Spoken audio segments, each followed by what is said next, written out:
Hey there. Tonight we're not just reading history. We're stepping right into an extraordinary historical odyssey, a sweeping narrative about the slow, intricate unraveling of the grandest empire the world had ever conceived, Rome. Close your eyes for a moment and truly imagine yourself transported across the chasm of centuries, back to a time when legions of formidable soldiers carved their paths across the vast expanse of Europe, and magnificent cities, resplendent with gleaming marble and bustling life, sparkled under the Mediterranean sun. This isn't a simple tale of collapse, but a true saga of how a seemingly invincible power, slowly, inexorably, began to disaggregate, filled with an array of fascinating, often flawed characters, monumental battles that shifted the course of destiny, and surprising, sometimes tragic, twists of fate. Perhaps, as we embark on this journey back through the mists of time together, you might want to soften the lights and settle comfortably under your blankets, letting the ancient world unfold around you. Congratulations, you've just awakened, perhaps with a slight jolt, in the bustling heart of the Roman Empire, specifically in the late 4th century. The initial sensation is one of overwhelming power and sophistication. The good news, if you're assessing your immediate circumstances, is that you find yourself in the undeniable zenith of global civilization. This colossal entity controls an astonishing swath of the known world, its tendrils stretching from the misty shores of Britannia in the north to the sun-baked sands of Egypt in the south, from the rugged coastlines of Hispania to the ancient lands of Mesopotamia. Imagine cities, vibrant and teeming with life, seamlessly linked by a marvel of engineering. An intricate network of meticulously paved roads that crisscross the landscape. Aqueducts, towering and graceful, channel fresh, life-giving water into these urban centers, while grand, imposing buildings, adorned with intricate sculptures and vibrant frescoes, stand as monumental testaments to Rome's unparalleled wealth and undeniable power. This is a civilization at its peak, a beacon of order and prosperity. The bad news? Well, things are about to become exceptionally, profoundly complicated. It's the year 376 AD, and you find yourself standing on the northern bank of the mighty Danube River, a crucial natural barrier that forms the northern border of the Roman Empire. The air is sharp and invigorating, carrying the distinct bite of an early autumn chill, and you can see your breath, a delicate cloud of vapor, as it dances before your eyes. Across the wide, gray expanse of the river, an utterly extraordinary and deeply unsettling sight is unfolding. Thousands upon thousands of people are gathered on the far bank.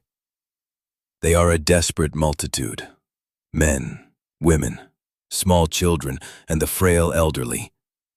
Their voices, a cacophony of pleas and wails carried across the water by the wind, urgently calling out to the Roman soldiers who stand silently on your side. Who are they? You instinctively inquire, turning to a grizzled Roman guard standing stoically beside you, his hand resting on the hilt of his gladius. Goths, he says, his voice clipped and laced with a palpable suspicion, his eyes narrowed as he surveys the distant figures. Barbarians from beyond our borders. They're begging Emperor Valens to let them cross and settle within the empire. You observe these so-called barbarians more carefully, your initial Roman conditioning clashing with the reality before you. They don't look particularly fearsome at this moment. Their faces are etched with terror and profound exhaustion, not aggression. In fact, they look utterly, desperately frightened. Many clutch what few meager possessions they could salvage, often bundled in rough cloths, while children, wide-eyed and silent, cling with desperate tenacity to their parents' worn clothing. Their garments are simpler, less adorned than the elaborate Roman fashions you've grown accustomed to, but they are certainly not the wild, monstrous figures so often depicted in Roman tales and propaganda. A growing sense of unease settles in your stomach. But why do they want to enter the empire? You wonder aloud, the question escaping your lips before you can censor it. The guard casts you a curious, almost pitying look, as if you've been living under a rock. Haven't you heard? The Huns have arrived in their lands, terrifying horse warriors from the east, a force of nature. These Goths, for all their pride, would rather throw themselves on Roman mercy than face the Huns' wrath. You watch, a silent observer, as Roman officials, men in pristine togas, their expressions a mix of arrogance and weary pragmatism, meet with the Gothic leaders at the river's very edge. The discussions are hushed, tense, filled with gestures and terse words. After what feels like an eternity, the Romans appear to reach a decision. The guard beside you nods, a grim, almost fatalistic gesture. Emperor Valens has agreed to let them cross, he confirms, his voice devoid of real enthusiasm. The men will serve in our armies, and their families can settle here. More soldiers for Rome, and a buffer against the Huns. Clever, don't you think? But you notice a profound dissonance. He doesn't sound convinced of his own words. Something in his eyes, a flicker of profound worry, suggests he harbors deep apprehension about what might come next. The next few months confirm his most profound concerns, and yours. You travel to a settlement, a makeshift camp where the Goths have been hastily placed, and the conditions you find are nothing short of appalling. Roman officials, those same figures who wear elaborate togas and cultivate expressions of self-important authority, were ostensibly supposed to be providing food and essential supplies to these desperate newcomers. Instead, driven by insatiable greed and brazen corruption, they are shamelessly selling basic necessities, grain, tools, clothing, at outrageously inflated prices, prices the impoverished Goths cannot possibly afford. This despicable exploitation forces the Goths into an impossible choice, a horrifying act of desperation. Selling their own children into slavery just to avoid the gnawing clutches of starvation. This isn't right, you murmur to yourself, the words barely a whisper, as you watch a Gothic woman, her face hollowed by hunger and despair, trade a pair of intricately crafted golden earrings, almost certainly a cherished family heirloom, for a pitiable small sack of grain. A young Gothic man, lean and hardened, standing nearby with a group of his people, overhears your quiet protest. He turns, his eyes burning with a mixture of resentment and resignation. No, it isn't, he agrees, his Latin surprisingly good, almost fluent, honed by years of border interactions. We came seeking protection, offering our service to Rome, to the emperor. Is this how we're treated? His hands clench into tight, impotent fists at his sides. There's talk among our people, he continues, his voice lowering conspiratorially. Some say we should fight back. His words, delivered in that desolate settlement, prove chillingly prophetic. By 378 AD, a mere 2 years after the desperate crossing of the Danube, the mistreated, starving Goths, pushed beyond all endurance, have indeed risen in a full-blown rebellion. You've made your way to the magnificent Eastern imperial capital of Constantinople, a city of dazzling wealth and power, where alarming news spreads like wildfire through its crowded streets and opulent palaces.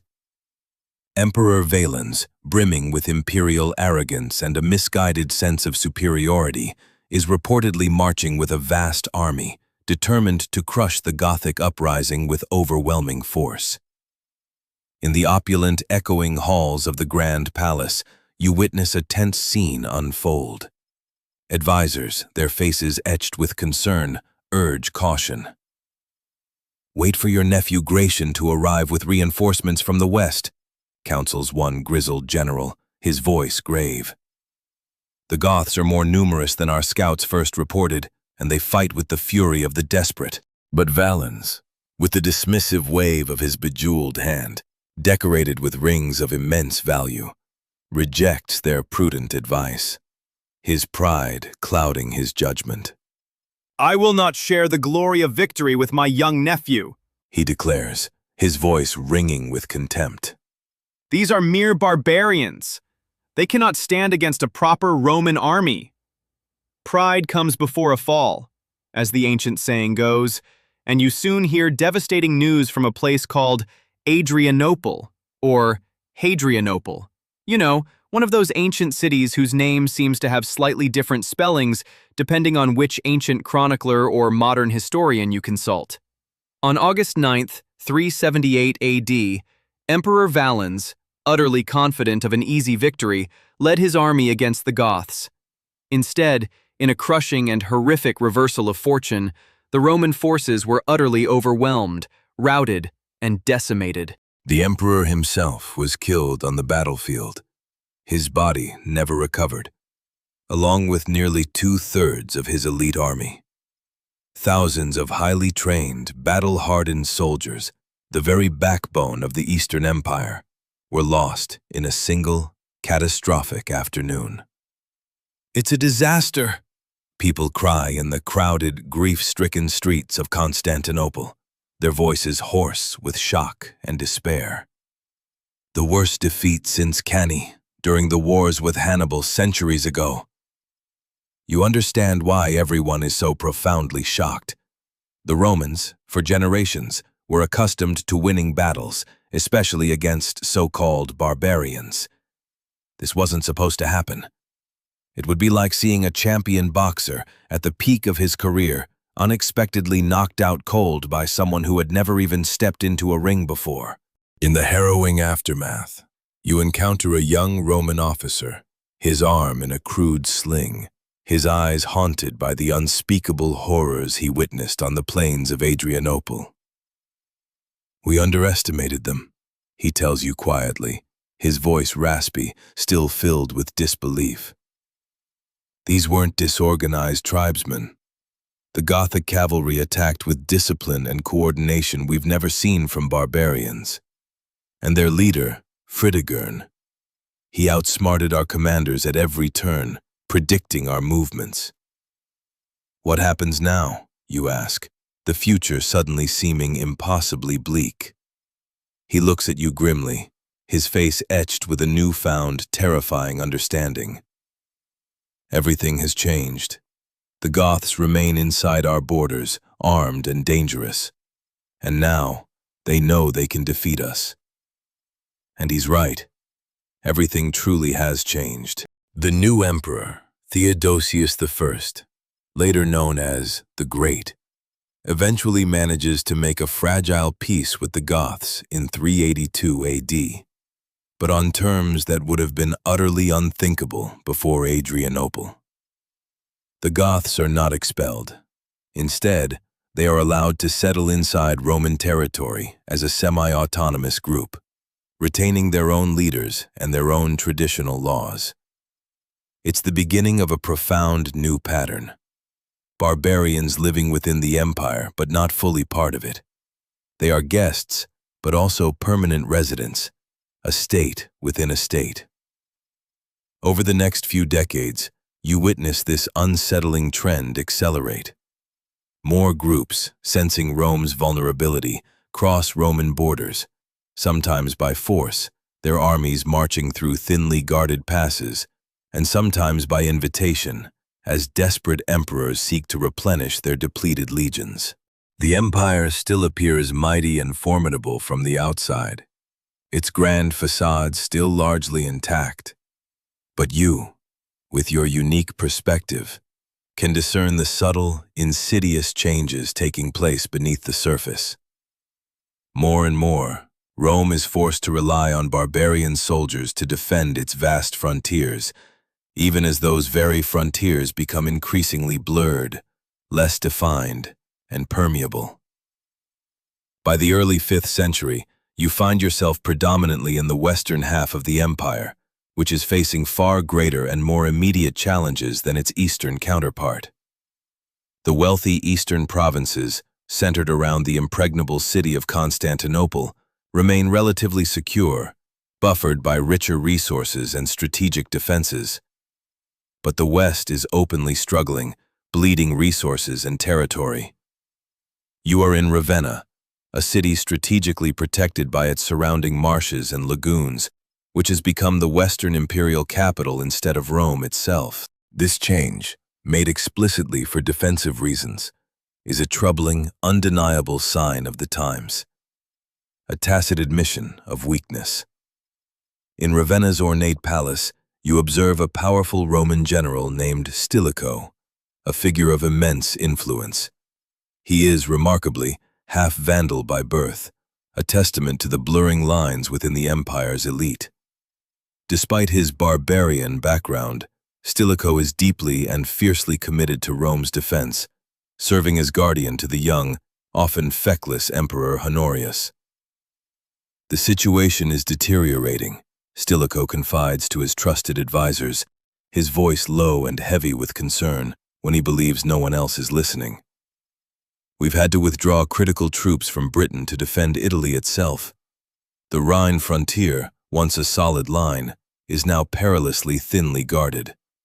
And now, I hear the Goths are on the move again, led by a new king named Alaric. This Alaric, you learn, is a complex and formidable figure. He had once served in the Roman military himself, understanding its tactics and organization from the inside. Now he leads his people, the Visigoths, with a potent blend of ambition and cunning. He wants official recognition from the empire, fertile land for his people to settle, and substantial payment for their services. When these demands are not met with the respect and generosity he believes they deserve, he turns decisively to threats and escalating violence. In 401 and 402 AD, Alaric invades Italy, pushing deep into the peninsula, though Stilicho, with his military genius, manages to drive him back, but at great cost. Yet the empire faces threats from multiple directions, a hydra of challenges. In 405, another Gothic leader, Radagaisus, invades with a massive force, only to be defeated by Stilicho near Florence.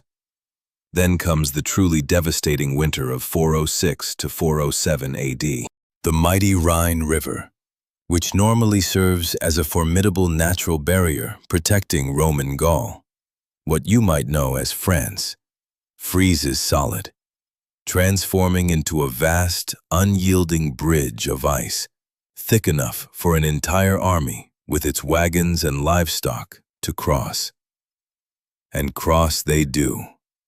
Vandals, Alans, Suebi, and other Germanic groups pour across the frozen river on December 31st, 406, smashing through Rome's already weakened defenses and ravaging the wealthy provinces beyond with merciless efficiency. Stilicho, despite his remarkable successes against impossible odds, tragically falls victim to the venomous machinations of court politics. In 408 AD, he is executed on trumped-up charges of treason, charges that you, having observed his unwavering dedication and brilliant service to Rome, know to be utterly false. His death removes the Western Empire's most capable and loyal defender at the most critical of moments, leaving a gaping void. With Stilicho gone, there is precious little to stop Alaric and his Visigoths. They march into Italy once more, unimpeded, and this time they set their sights on Rome itself, the fabled, eternal city. Once the undisputed center of the world, its importance as an administrative capital had admittedly waned, replaced by cities like Milan and Ravenna. But it remains Rome, the symbolic heart of the empire that proudly bears its name, a potent symbol of power and invincibility. In 410 AD, you stand on the ancient, weathered walls of Rome, your heart heavy with foreboding, watching as Gothic warriors, their numbers appearing endless, completely surround the city. Inside, the citizens are already suffering terribly from the gnawing pangs of hunger, a direct consequence of the Visigothic blockade that has cut off all supply lines. The situation is hopeless. An elderly senator, his voice quivering with despair and exhaustion, tells you as he gazes out at the enemy encampments. No relief army is coming. The emperor remains safe in Ravenna, protected by his marshes, but we, the people of Rome, have been utterly abandoned. On August 24th, 410 AD, the unthinkable happens. The Salarian Gate, one of Rome's ancient portals, is opened, whether by an act of insidious treachery from within or by the sheer agonizing desperation of a starving populace. Accounts differ. And Alaric's warriors, a torrent of vengeance and hunger, pour into Rome. For 3 agonizing days, the city that had ruled the world for centuries is subjected to methodical plunder and partial destruction. You witness the Goths systematically looting palaces and sprawling mansions, carrying away vast quantities of gold, glittering silver, and priceless works of art, relics of a bygone era. Yet it's not the total, mindless destruction you might have expected. Alaric, having once served Rome and understanding its deep spiritual significance, orders his men to respect the Christian churches and those seeking sanctuary within their hallowed walls. Still, fires inevitably break out in some districts, their smoke billowing ominously, and the ancient Senate House, a symbol of Republican power, tragically burns. As you help a Roman family frantically hide their most treasured possessions in a secret compartment, the father, his face streaked with soot and tears, whispers in utter disbelief, his voice choked with emotion. Rome has not been captured by a foreign enemy in almost 800 years. How could this happen in our lifetime? How indeed? As you watch the thick columns of smoke rising from parts of the Eternal City, an almost surreal tableau of history unfolding, you ponder the same profound question. The mighty Roman Empire still stands, of course. It will continue for decades more in the West and for centuries in the East. But something fundamental, something inviolable, has been irrevocably shattered. The myth of Rome's invincibility, the certainty of its eternal dominance, has been irrevocably broken, like a precious clay pot dropped from a great height onto unforgiving marble floors. Alaric, surprisingly, doesn't stay to rule Rome after the sacking.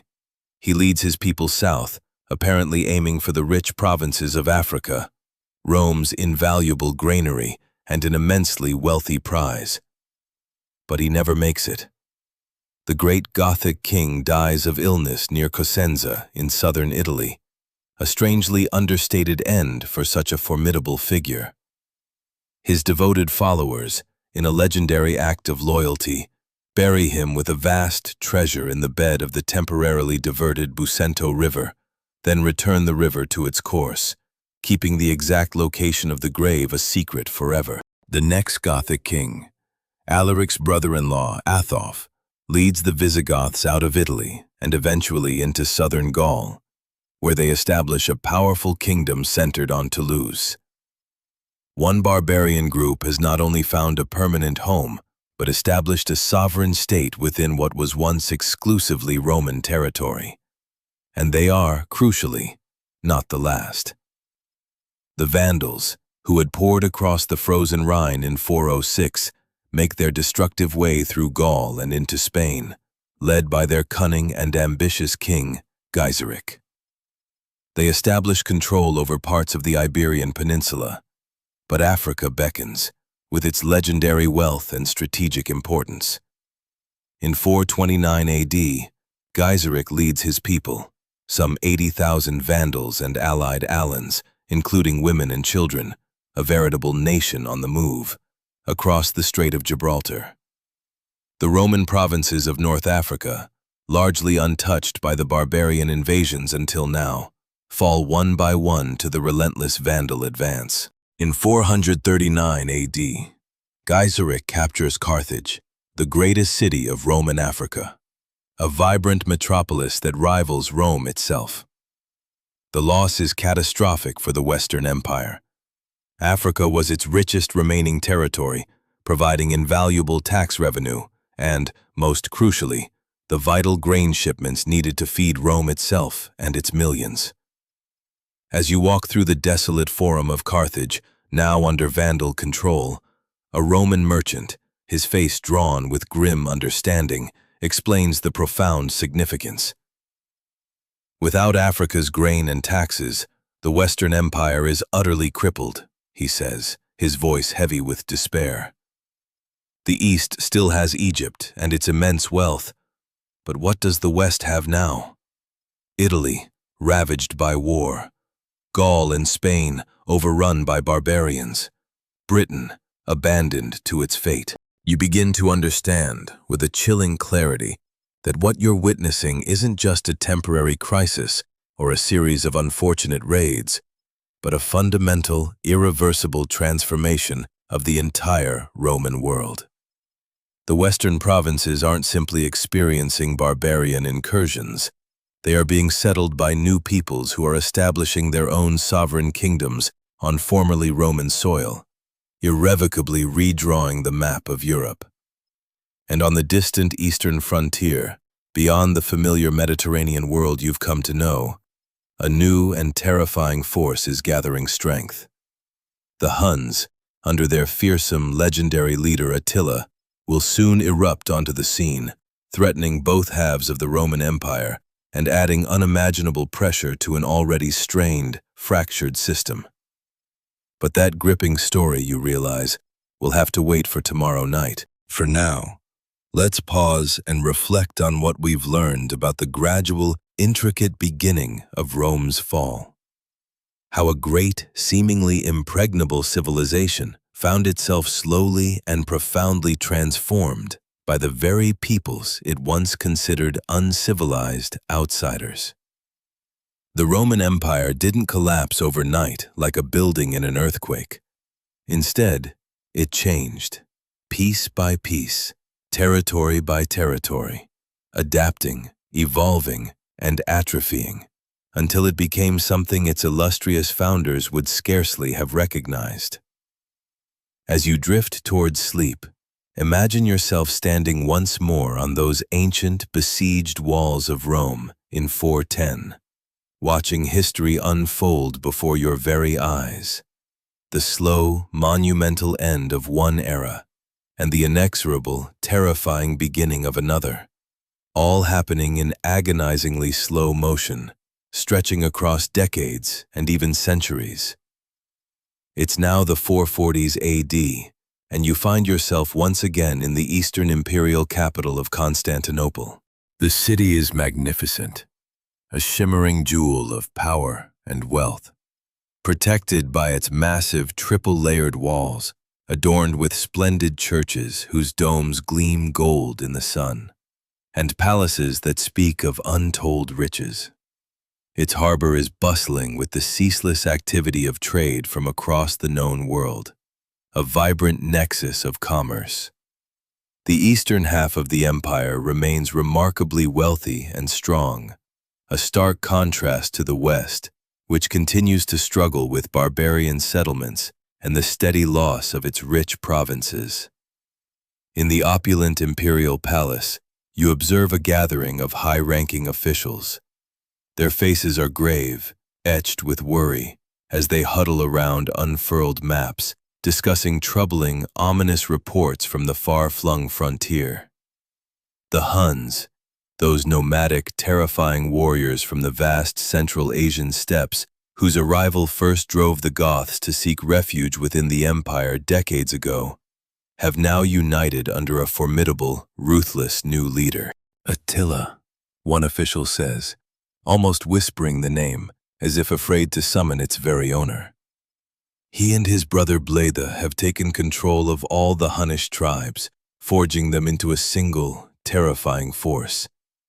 They're demanding more gold than we've ever paid before, an impossible sum. Another official, older and wearing the elaborate embroidered robes of high office, shakes his head slowly, his expression one of weary resignation. We've been paying tribute to keep them at peace for years now.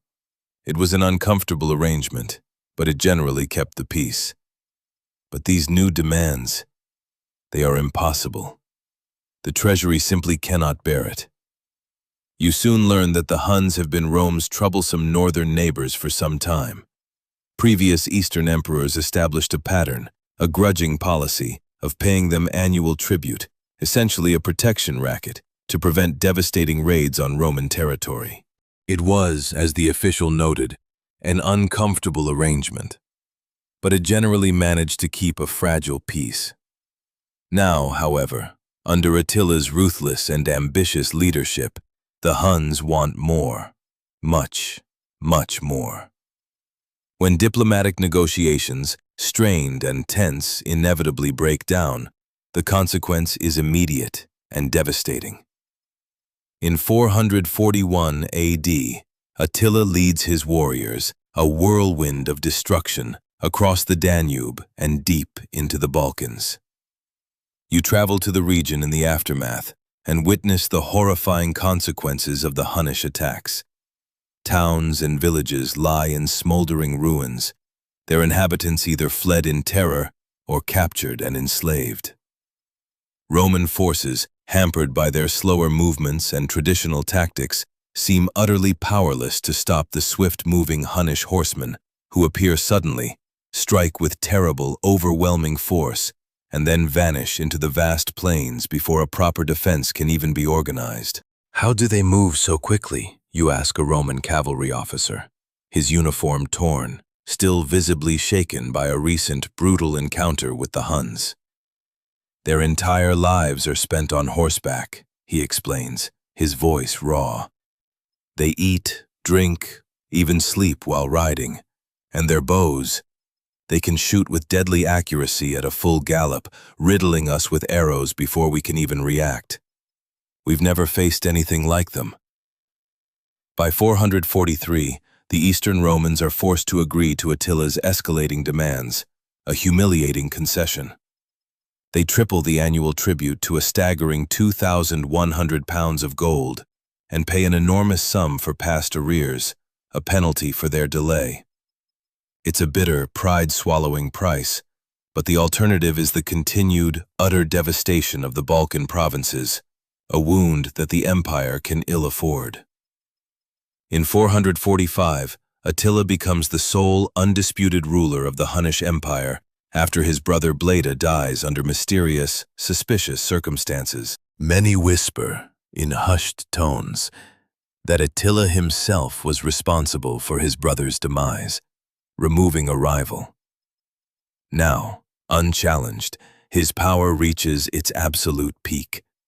His vast domain stretches from the mighty Rhine River in the west to the distant Caspian Sea in the east, with numerous Germanic peoples serving as his fearful subjects or reluctant allies. Even the mighty Eastern Roman Empire, the supposed inheritor of world power, pays him tribute, a stark admission of his dominance. You've heard countless rumors about this fearsome leader, whispered tales of his brutality and cunning, so when you get a chance to join a Roman diplomatic mission to Attila's sprawling nomadic camp, you seize the opportunity without hesitation. The journey takes you beyond the Danube, deep into territories that were once Roman but now, chillingly, acknowledge Hunnish overlordship. Attila's headquarters, a vast encampment, surprises you. Unlike the majestic, stone-built cities of the Romans, the Hunnish capital consists mainly of wooden structures and elaborate tents, the largest and most impressive reserved for Attila himself. It's not primitive, as Romans often derisively describe barbarian settlements, but different, a fluid, adaptable design perfectly suited to a people who value mobility and adaptability over permanence and solid construction. When Attila finally receives the Roman delegation, you get your first look at the man famously called the Scourge of God. He's not the towering, monstrous giant of legend. In fact, he's rather short and squat, with a broad, powerful chest and a large, imposing head.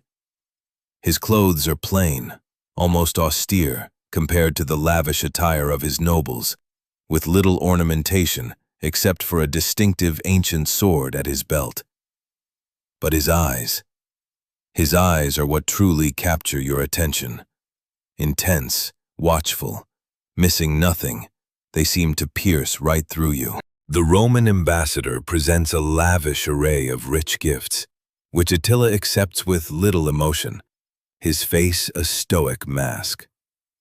He sits on a simple wooden throne, listening impassively as flowery diplomatic speeches, heavy with flattery, are translated by interpreters. You notice that while he doesn't speak Latin or Greek, he seems to understand much of what is said even before the translation, a testament to his intelligence and cunning. Later, at a feast held in the ambassador's dubious honor, you observe Attila closely. While his followers drink copious amounts from ornate gold and silver cups, many clearly looted from Roman territories, Attila himself uses a simple wooden cup and eats from a plain wooden plate. He remains remarkably sober while many of his warriors become raucously drunk and boisterous, a scene of stark contrast. A Roman diplomat, a seasoned observer of the Huns standing nearby, notices your intense interest. "Don't be fooled by his simplicity," he murmurs, his voice barely audible above the revelry. "It's calculated." He presents himself as uncorrupted by luxury to his followers, even while he demands gold from Rome. Quite clever, really. The diplomat continues, sharing what he's learned about this mysterious leader. They say he discovered an ancient sword buried in the earth, the weapon of their war god. He claims it gives him the divine right to rule the world. His people believe him, a god king. Whether divine or not, Attila is certainly a shrewd politician. You learn that he's now using a supposed insult, a Roman official allegedly plotted to assassinate him, as a convenient pretext for breaking the peace with the Eastern Empire once again. In 447, he launches another massive invasion of the Balkans, defeating a Roman army at the brutal Battle of the Udus River and advancing almost to the very walls of Constantinople itself. The eastern capital is saved only by its massive, impregnable defenses. The great Theodosian walls prove too formidable, even for Attila's terrifying hordes. But the surrounding countryside is utterly devastated, and the Eastern Empire must again sue for peace on even more humiliating terms than before. In 450 AD, the political landscape shifts once more. Theodosius II, the Emperor of the East, dies unexpectedly after a fall from his horse. His successor, Marcian, is made of sterner stuff and, displaying a newfound resolve, refuses to continue paying tribute to the Huns. At the same time, Attila's attention, ever restless, turns decisively westward toward the struggling, weakened half of the empire. The Western Empire is now nominally led by Emperor Valentinian III, though real power rests firmly with his brilliant, if controversial, general, Flavius Aetius. Remarkably, Aetius had once lived among the Huns as a hostage in his youth, and knows their ways, their language, and their tactics intimately. He even used Hunnish mercenaries earlier in his career to secure his own powerful position in Rome. If anyone can deal with the Hunnish threat, it would be him. Attila finds a convenient and rather bizarre pretext for invading the West. Honoria, the rebellious sister of Emperor Valentinian, sends Attila her ring and a desperate message asking for his help, apparently to escape an unwanted, forced marriage. Attila, seizing the opportunity, chooses to interpret this as a formal proposal of marriage and audaciously demands half of the Western Empire as her dowry. When Valentinian, insulted and enraged, refuses, Attila immediately prepares for war, gathering a massive force that includes not only his own Huns, but also contingents from various subject peoples, formidable Germanic tribes under his heel. In early 451 AD, this immense army crosses the Rhine River and invades Gaul. You travel ahead of the invasion, witnessing the sheer terror that precedes Attila's advance. Cities are abandoned, their populations fleeing in panicked droves with whatever possessions they can carry. Those who cannot escape, those too slow or too weak, can only pray for divine deliverance. The Hunnish reputation for brutality, for leaving nothing but scorched earth, has spread far and wide, a chilling warning. In this desperate, existential moment, you observe something truly remarkable. Former enemies, peoples who had been fighting each other for decades, uniting against a common, overwhelming threat. In Gaul, Aetius pulls off a diplomatic masterpiece, forming an improbable coalition that includes not only the remaining Roman forces, but also the Visigoths under King Theodoric I, Alans, Burgundians, Franks, and Saxons. It's an unprecedented alliance of peoples who were often, almost routinely, fighting each other just a short time before. A colossal battle is coming, a clash that may well determine the very fate of Western Europe. You make your way to the Catalonian Plains, also known in some ancient texts as the Catalonian Fields, near the city of Troy in northeastern Gaul. There, in the scorching summer of 451 AD, the two great armies finally meet. The scale of the confrontation is breathtaking, truly epic. Tens of thousands of warriors, a sea of steel and flesh, face each other across the rolling plains. Attila's forces include his legendary Hunnish horsemen, agile and deadly, as well as subject Germanic peoples like the Ostrogoths. Aetius commands his Romano-Gothic coalition, with his own Roman troops forming just one, albeit crucial, part of the incredibly diverse army. The battle begins with fierce skirmishes, both sides probing and testing each other's strength. Then comes a brutal, prolonged struggle for a small ridge that dominates the battlefield, a strategic high ground. The fighting is merciless, a chaotic, bloody melee, with neither side giving ground easily. King Theodoric of the Visigoths is tragically killed in the swirling chaos, but his son, Thorismund, rallies his warriors to fight on with even greater determination, seeking swift and bloody vengeance for their fallen leader. By sunset, the field is strewn with the dead and the dying, a vast carpet of carnage. Attila's forces have been pushed back to their wagon circle, a fortified perimeter where they prepare for a desperate last stand. But Aetius, perhaps wary of what a complete, annihilating victory might mean, would the Visigoths, now supreme, become too powerful if the Hunnish threat were completely eliminated, does not press the attack. As darkness falls, under the shroud of night, Attila, ever the strategist, prepares a colossal funeral pyre of saddles and equipment. If his defenses are breached the next day, he plans to throw himself into the flames rather than suffer the ignominy of capture. But the expected attack never comes. By morning, Aetius has subtly withdrawn some of his forces, leaving Attila a clear, albeit narrow, path to retreat. And retreat he does. For the first time, the great conqueror has been stopped, though not decisively defeated. His aura of invincibility, however, is irrevocably broken. The West has been saved, for now. But Attila, the scourge of God, is not finished. In 452 AD, he invades Italy itself. You follow the news of his inexorable advance with growing dread, knowing that the Western Empire had committed most of its remaining military strength to the defense of Gaul. Italy lies relatively unprotected, a soft underbelly. City after city falls to the Hunnish advance. Milan is taken, and Attila, in a calculated brazen insult to Roman authority, sits on the imperial throne there. As his forces approach Rome, panic, a palpable, suffocating fear, spreads through the eternal city. Will Rome suffer a fate even worse than the Gothic sack of 410? In this moment of profound crisis, an unusual embassy leaves Rome to meet with Attila. It is led not by a general or an imperial official, but by Pope Leo I, the Bishop of Rome.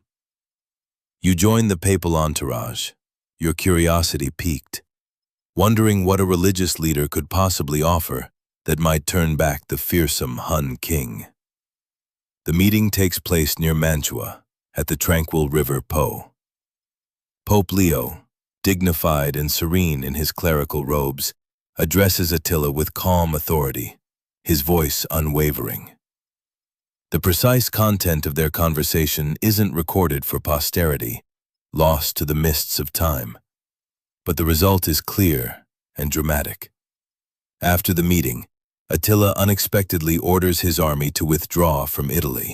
Later legends, steeped in awe and reverence, will claim that Attila saw the apostles Peter and Paul, formidable and threatening, floating miraculously above the Pope's head, warning him with divine retribution if he attacked Rome. A more practical explanation might be that Attila's army was suffering from disease and food shortages, its lines overstretched, and the Eastern Empire was threatening his territories on the Danube, forcing him to consider a retreat. Whatever the reason, Rome is spared. The following year, 453 AD, brings unexpected, almost anticlimactic news. Attila is dead. The circumstances are rather mundane for such a legendary figure. After celebrating his marriage to yet another wife, he had many, he suffers a nosebleed in his sleep and tragically chokes to death on his own blood. Some whisper darkly of poison or assassination, but nothing is ever definitively proven. You might think Attila's death would bring immediate, widespread relief to the Roman world. And in some ways, it does. But it also creates new, unforeseen problems. The Hunnish Empire, held together largely by Attila's singular force of personality and brutal will, begins to fragment almost immediately as his sons fight viciously for succession. Various subject peoples, long chafing under Hunnish rule, seize the opportunity to rebel, and the map of Central and Eastern Europe is redrawn yet again in a chaotic scramble for power. For the Western Roman Empire, the consequence is profoundly paradoxical. While the immediate Hunnish threat recedes, the empire ironically loses a force that had, in some ways, created a twisted stability through fear. Germanic peoples who had been kept in check by Hunnish power are now free to pursue their own ambitions, often, and savagely, at Rome's expense. As the dust settles following Attila's death, you find yourself back in Ravenna, observing the tense and strained meeting between Emperor Valentinian III and his general Aetius, the very man who had saved the empire from the Huns. Despite Aetius's immense service and unwavering loyalty, Valentinian, fueled by paranoia and resentment, has grown increasingly envious of his general's power and influence. On September 21, 454 AD, as Aetius presents a financial report to the emperor in the imperial palace, Valentinian suddenly, shockingly, draws his sword and strikes him down. As the general lies dying on the palace floor, one horrified courtier famously remarks, his voice filled with dread, "You have cut off your right hand with your left." The words prove chillingly prophetic. Without Aetius, the Western Empire loses its most capable and indispensable defender, its guiding military genius. 6 months later, Valentinian himself is assassinated by 2 of Aetius's former guards, seeking swift and bloody revenge for their beloved commander. The Western imperial throne then passes to a succession of short-lived, often ineffectual emperors, none with the strength or widespread support to reverse the empire's accelerating decline. Real power increasingly rests with military commanders, many of barbarian origin, who now place emperors on the throne and remove them at will, treating the imperial office as a mere puppet show. In the shadow of these relentless political machinations, you witness a surprising and deeply troubling development in North Africa.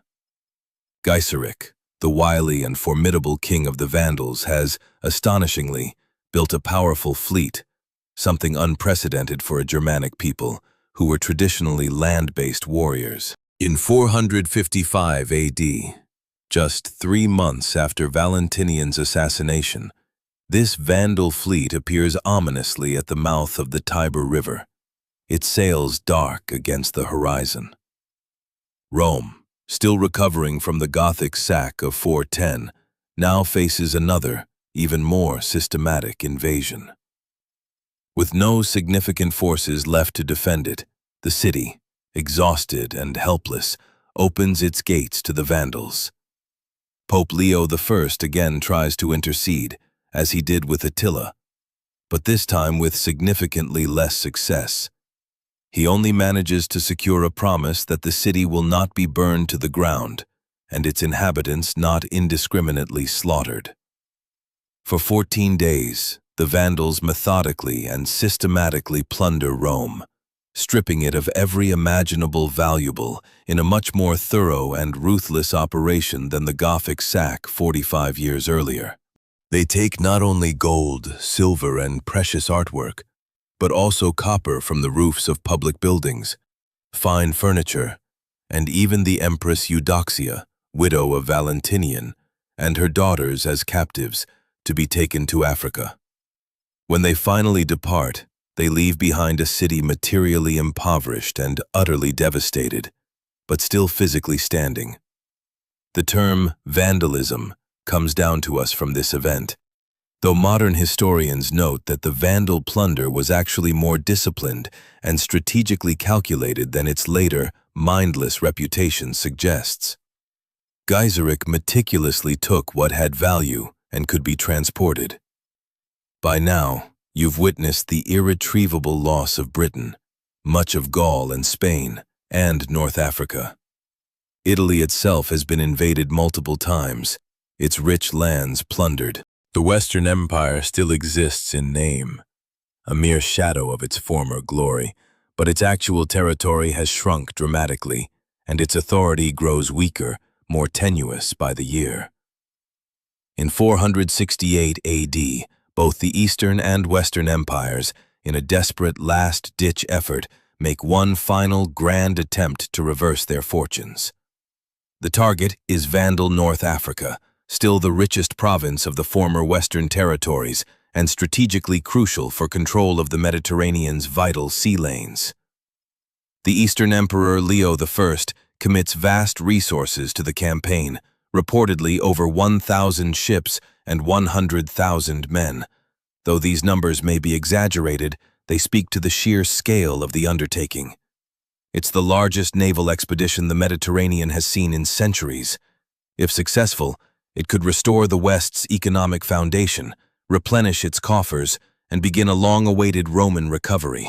You secure passage on one of the supply vessels, eager to witness this pivotal, potentially redemptive moment in history. The massive fleet, an awe-inspiring spectacle, assembles at Sicily before setting sail for Africa. The Western Emperor Anthemius has contributed forces as well, though the bulk of the men and ships come from the wealthier East.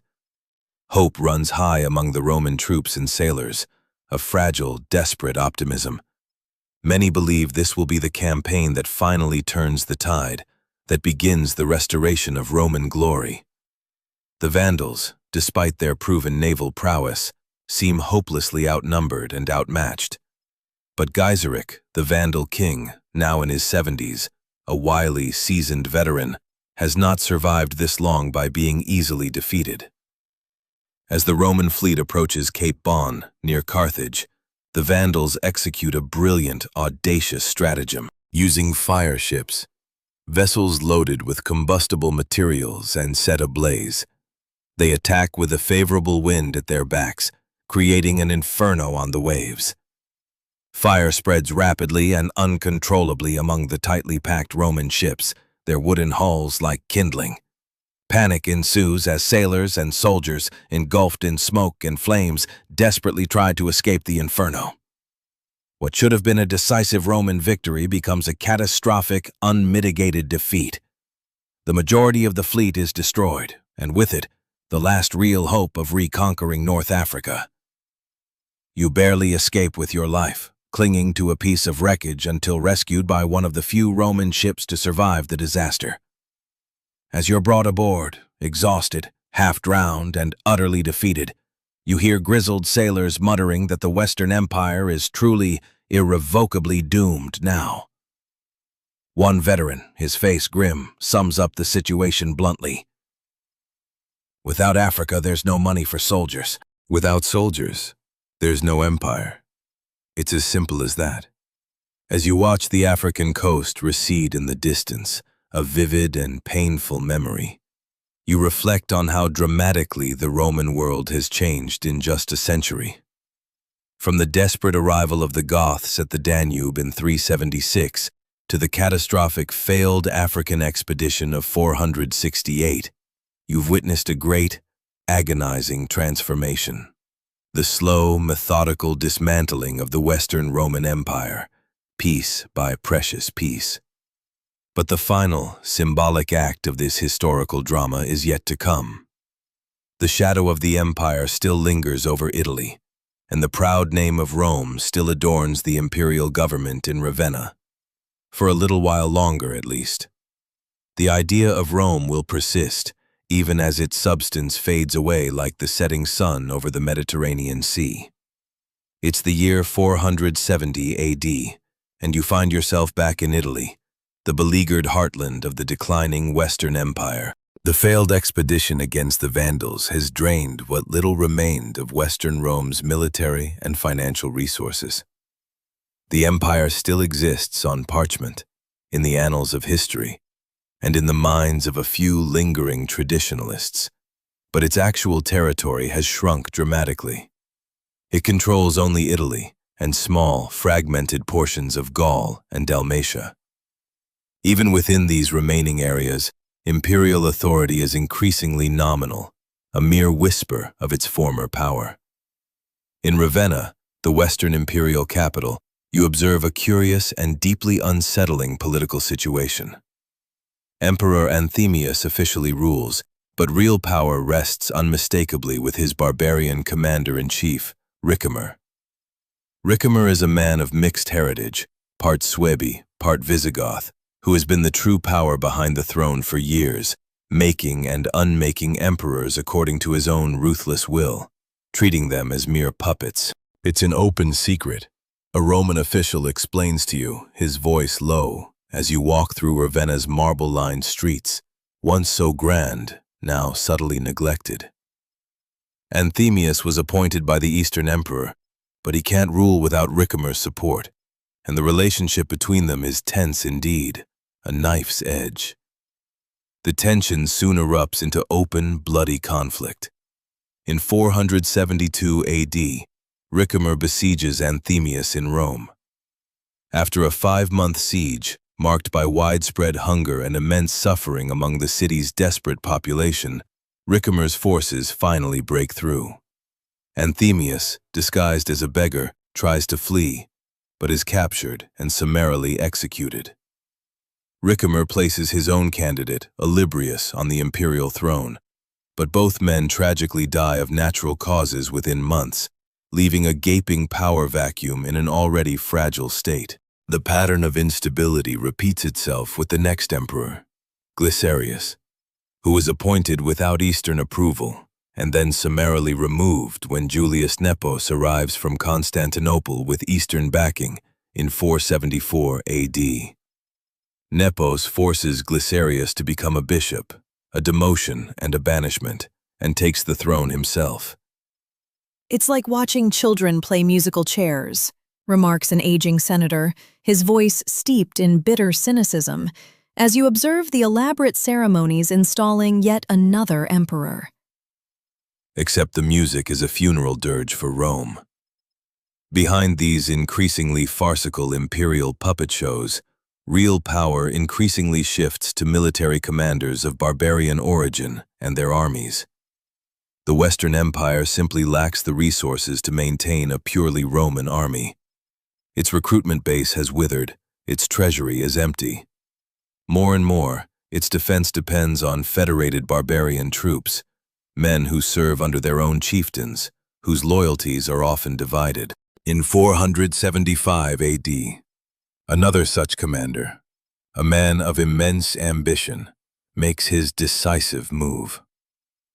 Orestes, a former secretary of Attila the Hun who has shrewdly risen through the ranks to become the Magister Militum, the master of soldiers, in the Western Empire, rebels against Nepos and drives him from Italy, forcing him to flee back to Dalmatia.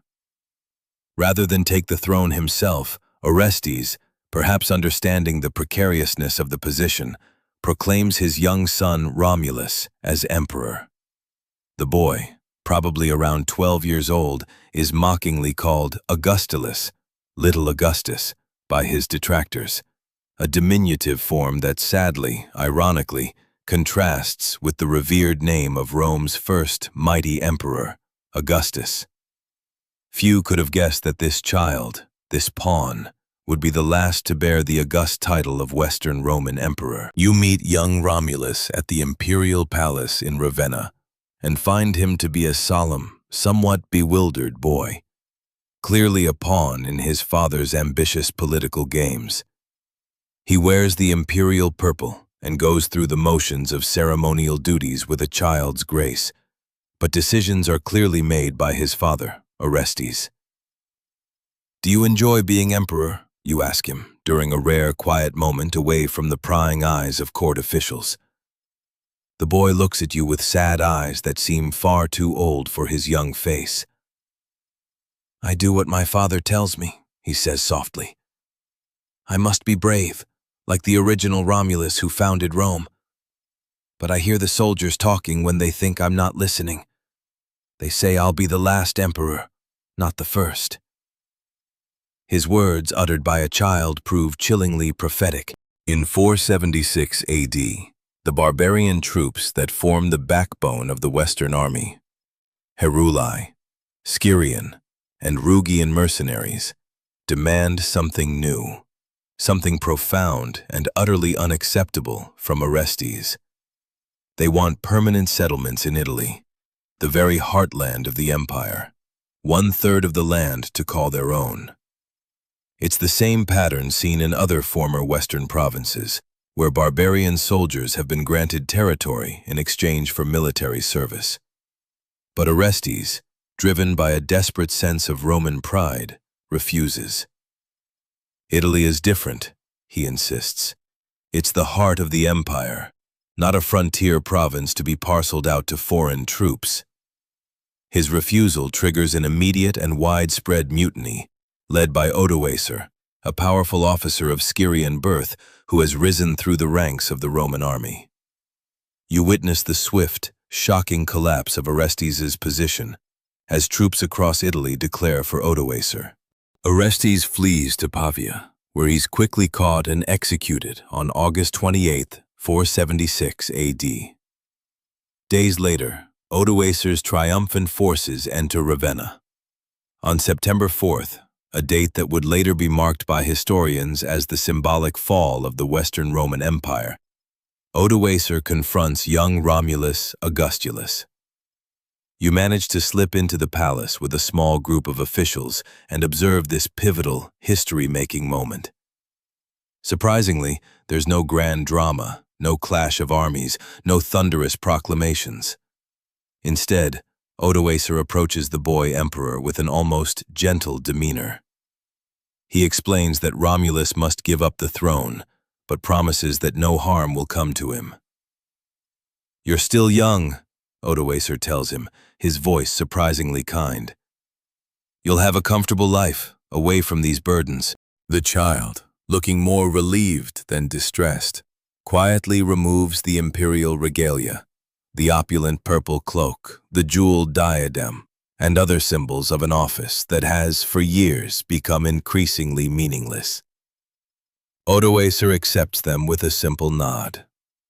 Later, you learn that Romulus has been granted a generous pension of 6,000 gold solidi per year and sent to live in a former imperial villa in Campania, along with his relatives. It's a surprisingly merciful end for a deposed ruler, especially compared to the violent fates of many of his predecessors. What happens next is even more interesting, a truly shrewd political maneuver. Instead of proclaiming himself emperor, Odoacer takes a different path. He sends the imperial regalia to Emperor Zeno in Constantinople, along with a carefully worded message. Italy, Odoacer suggests, no longer needs its own emperor. He, Odoacer, will rule Italy as Rex King while recognizing Zeno as the sole emperor of a theoretically reunited Roman Empire. Odoacer thus gains legitimacy from Eastern recognition while maintaining his independence in practical terms. Zeno, after some hesitation and failed attempts to restore Nepos, who still claims the Western throne from his exile in Dalmatia, eventually accepts the arrangement. Is the empire truly fallen? You ask a Roman jurist, a man of letters, as you watch Odoacer's troops quietly take control of Ravenna's government buildings. He considers the question thoughtfully, a subtle frown on his brow. In law, no. There is still a Roman emperor in Constantinople. Odoacer rules in his name. But in truth, he gestures broadly at the barbarian soldiers now guarding the former imperial palace, their foreign accents echoing in the once Roman halls. Look around you. Rome has become something else, something new. Whether we call it fallen or transformed depends on one's perspective. Indeed, for many ordinary people in Italy, life continues without dramatic, immediate change. Odoacer maintains much of the existing Roman administrative structure, understanding its efficiency. The Senate still meets in Rome, though with diminished power. Roman laws still apply. Catholic Christianity remains the dominant religion, though Odoacer himself is an Arian Christian, like many Germanic peoples, a subtle but significant distinction. You travel through Italy in the early years of Odoacer's reign and find that the transition has been surprisingly smooth in many areas. In the countryside, large estates, the latifundia, still operate as they have for centuries, though some lands have been distributed to Odoacer's loyal followers. In cities, municipal governments continue functioning, though with diminished resources. The biggest change, explains a city councillor in Milan, a man weary but practical, is that tax revenue no longer flows to support an elaborate imperial court and a massive army. Odoacer's needs are simpler, and his army smaller. In some ways, the burden on ordinary people has actually decreased. But if Italy has found a measure of stability under its barbarian king, the situation grows more complex beyond its borders. In Gaul, the Visigothic kingdom continues to expand its territory at the expense of the last Roman enclaves. The Burgundians control the Rhone Valley. Various Frankish groups dominate northern Gaul, with an ambitious leader named Clovis beginning to unite them into what will eventually become the powerful Kingdom of France. In North Africa, the Vandal kingdom remains powerful and defiant under the aging Gaiseric, who finally dies in 477 after nearly 50 years of ruthless rule. Spain is divided between Visigoths, Suebi, and what little remaining Roman territory there is. Britain, abandoned by Roman forces decades earlier, has seen the arrival of Angles, Saxons, and Jutes, who are gradually establishing their own kingdoms as they push back the Romanized British population. The map of Western Europe has been fundamentally redrawn, the unified imperial system replaced by a patchwork of successor kingdoms, most ruled by Germanic peoples who have adopted varying degrees of Roman culture and institutions. The Eastern Roman Empire, which we now increasingly call the Byzantine Empire, continues to thrive, centered on Constantinople. Under Emperor Anastasius, 491 to 518, it rebuilds its financial and military strength after the challenges of the 5th century. The East has survived where the West collapsed, in part because its wealthier provinces remained intact. Its capital was more defensible, and it faced less continuous existential pressure from barbarian migrations. As you travel through this profoundly transformed Europe in the early 6th century, you find that while the Western Roman Empire has vanished as a political entity, its legacy remains remarkably powerful and pervasive. Latin continues as the language of administration, law, and religion across most of the former Western provinces. Roman roads still connect cities, though often in disrepair. Roman architectural styles influence new construction, though on a less grandiose scale. Christianity, Rome's final state religion, continues to spread and gain immense influence. In many ways, the successor kingdoms present themselves as continuations or restorations of Roman authority, rather than its outright replacement. Their kings issue coins with Roman-style imagery, adopt Roman titles, and patronize scholars who preserve and transmit Roman literary culture. The most visible, and perhaps most impactful change, is the fragmentation of political authority. The unified, centralized administration that once governed from Britain to Egypt has been replaced by multiple, often competing powers, each controlling a portion of the former empire. Borders are more fluid, travel less secure, and trade more localized and limited. For ordinary people, the transition brings mixed changes. In some regions, tax burdens decrease as the elaborate imperial bureaucracy disappears. In others, new forms of exploitation emerge under the new, often rapacious rulers. Urban life declines as cities shrink in size and lose some of their economic and cultural functions. The great public buildings of the Roman era, baths, theaters, arenas, fall into disuse or are repurposed for new needs. Yet, there's also a profound continuity. Most people continue to farm the same lands, worship in the same churches, and live according to many of the same customary practices as before. The collapse of imperial authority is less a single catastrophic event than a series of gradual adaptations to changing circumstances. One evening in Rome, now under Theodoric's rule, you sit with an elderly senator on a hill overlooking the city. The forum below is growing quiet as the day ends, its ancient stones silhouetted against the twilight sky. Many of its buildings are now damaged or repurposed, but it remains recognizably the heart of ancient Rome. "I was a young man when Alaric's Goths sacked the city," the senator tells you, his voice raspy with age and memory. "I thought it was the end of the world. Then came the Vandals, Attila's threat, emperors rising and falling like autumn leaves. Now we have a Gothic king who speaks Latin, builds churches, and calls himself a Patricius Romanorum, a Roman patrician. The world didn't end, you know. It just became something different." He gestures with a frail hand toward the setting sun, which casts long, dramatic shadows across the ancient monuments. "Rome didn't fall in a day," he muses. "It transformed gradually, over generations. And it hasn't truly vanished, even now. Look around you. Its laws, its language, its faith continue. The empire may be gone, but Rome lives on." As darkness falls over the eternal city, cloaking its ancient stones in shadow, you reflect on the senator's profound words.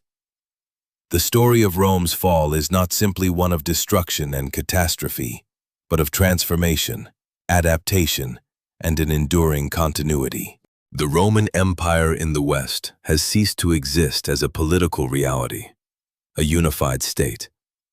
But the Roman world, its ideas, its institutions, its cultural norms, continues to shape the emerging medieval civilization that will follow. The power of Rome extended far beyond its legions and bureaucracy. Even as barbarian kings replace emperors, they find themselves ruling in recognizably Roman ways, adapting rather than utterly abolishing the sophisticated systems they've inherited.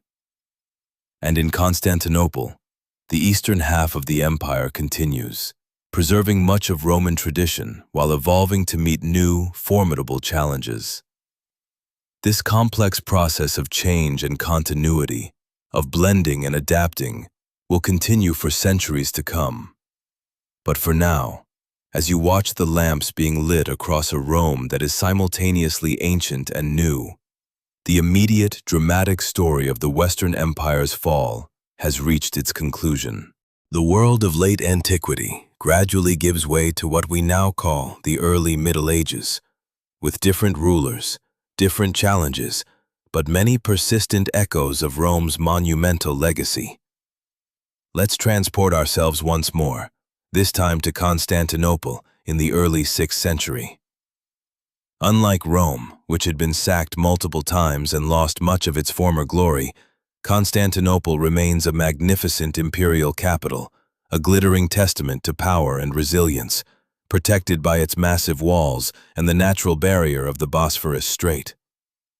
The city has stoically withstood the barbarian threats that overwhelmed the western provinces, its strategic location and formidable defenses proving their worth. You arrive in Constantinople in 527 AD, a momentous year for the Eastern Roman or Byzantine Empire. The aged emperor Justin I has just named his brilliant and ambitious nephew, Justinian, as co-emperor and successor. Within months, Justin dies, leaving Justinian as the sole, undisputed ruler of the still vast and wealthy Eastern territories. As you walk through Constantinople's bustling, vibrant streets, you're struck by how profoundly Roman everything feels. Imperial officials in traditional robes, public ceremonies following ancient, elaborate protocols. Latin still used for official purposes, though Greek is increasingly common in daily life, especially among the common populace. The Eastern Empire doesn't see itself as something new, as a distinct entity, but as the direct, legitimate continuation of the Roman legacy, merely temporarily disconnected from its lost Western territories. In the grand palace complex, you observe the new emperor holding court. Justinian is middle-aged, with a serious demeanor and piercing, calculating eyes. He's not physically imposing, but he radiates an intense intelligence and an unyielding determination. At his side stands his remarkable wife, Empress Theodora, a woman of humble origins who has risen through sheer force of will and intellect to become perhaps the most powerful and influential woman in the empire's history. Make no mistake, an imperial secretary tells you, his voice low, as you watch the proceedings, utterly captivated. The empress is no mere consort. She has the emperor's ear, his absolute trust, and her own intricate network of influence. Some say she's even stronger-willed than Justinian himself, the true power behind the throne. You soon learn that Justinian harbors extraordinarily ambitious plans. Where previous Eastern emperors had largely accepted the loss of the Western provinces, viewing them as too costly and too difficult to reclaim, Justinian dreams of a grand restoration, of reuniting the empire under one ruler, as in the glorious days before Theodosius divided it between his sons in 395. The emperor believes it's his divine mission to restore Roman rule to the West, the secretary continues, a touch of awe in his voice. He sees the barbarian kingdoms as temporary aberrations, illegal occupiers of Roman territory. And with the Vandal kingdom in Africa weakened by succession disputes and Theodoric's recent death creating instability in Italy, the moment seems ripe for reconquest. But before any military campaign can begin, another, more immediate crisis engulfs Constantinople.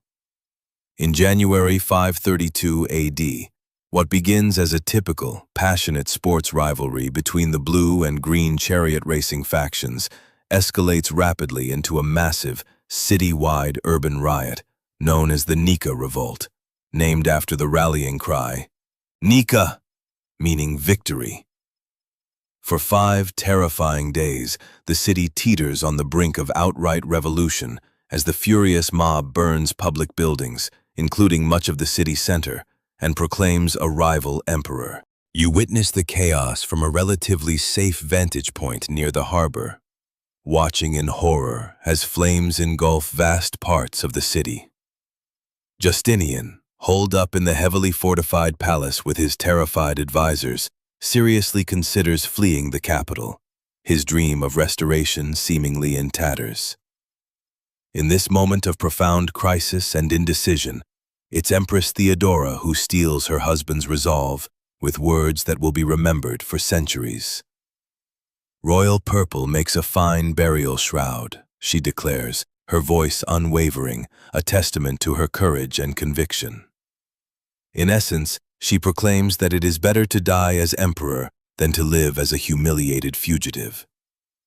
Emboldened by her unwavering determination, Justinian orders his loyal and brilliant general Belisarius to put down the revolt with whatever force necessary. The resulting massacre in the Hippodrome, the city's great chariot racing arena, leaves tens of thousands dead.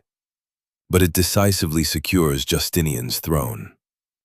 From the ashes of destruction, Justinian, demonstrating astonishing vision and resilience, launches an ambitious rebuilding program.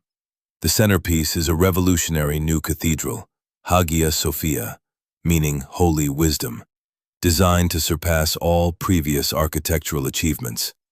You watch in amazement over the next 5 years as this colossal and revolutionary building takes shape, its massive dome seemingly floating above the ground, with minimal visible support, an engineering marvel. When completed in 537 AD, Hagia Sophia stands as the physical embodiment of Justinian's imperial and religious vision, a perfect fusion of Roman engineering, Greek aesthetics, and Christian symbolism. Upon entering the finished cathedral, Justinian reportedly exclaims, his voice filled with awe and triumph, "Solomon, I have surpassed thee." But grand buildings are only one part of Justinian's monumental legacy. Even more significant is his monumental codification of Roman law. The meticulous collection, organization, and clarification of centuries of legal precedents and imperial edicts. The resulting corpus juris civilis, the body of civil law, will survive as the foundational bedrock of legal systems across Europe for more than 1,000 years, shaping Western jurisprudence. The emperor works tirelessly. An official involved in the legal project tells you, his admiration evident. He personally reviews sections of the code, participates in intense debates among the legal scholars, and insists on absolute clarity and consistency. He says that without law, there can be no true civilization.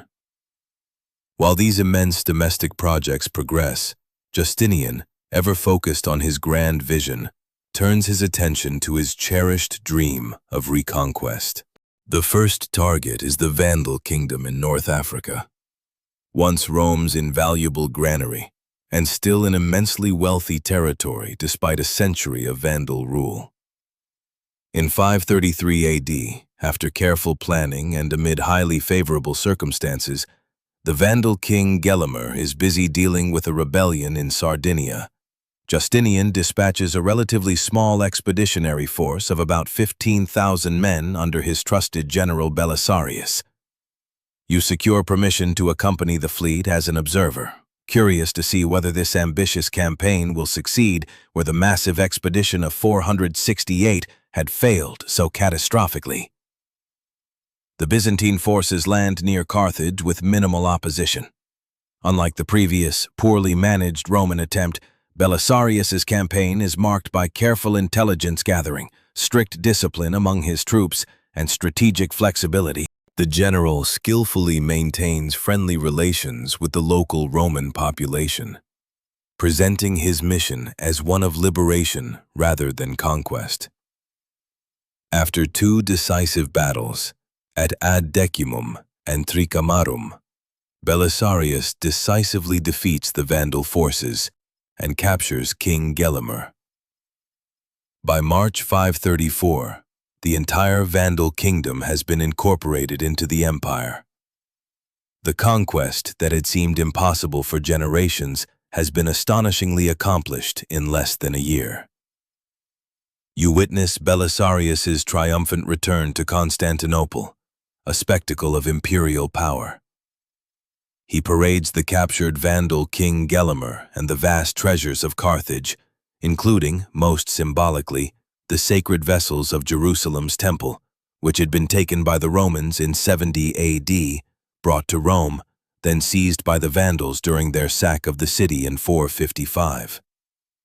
Now these holy relics return to imperial possession, seemingly confirming divine favor for Justinian's audacious restoration project. Encouraged by this stunning success, Justinian confidently turns his attention to Italy, where conditions again seem favorable. Theodoric the Great, the wise Ostrogothic king, had died in 526, and his kingdom has been weakened by succession disputes.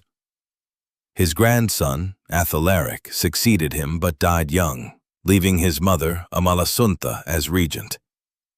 When she was tragically murdered in 535, at the instigation of her ambitious cousin, Theodahad, Justinian had a perfect, legitimate pretext for intervention, a casus belli.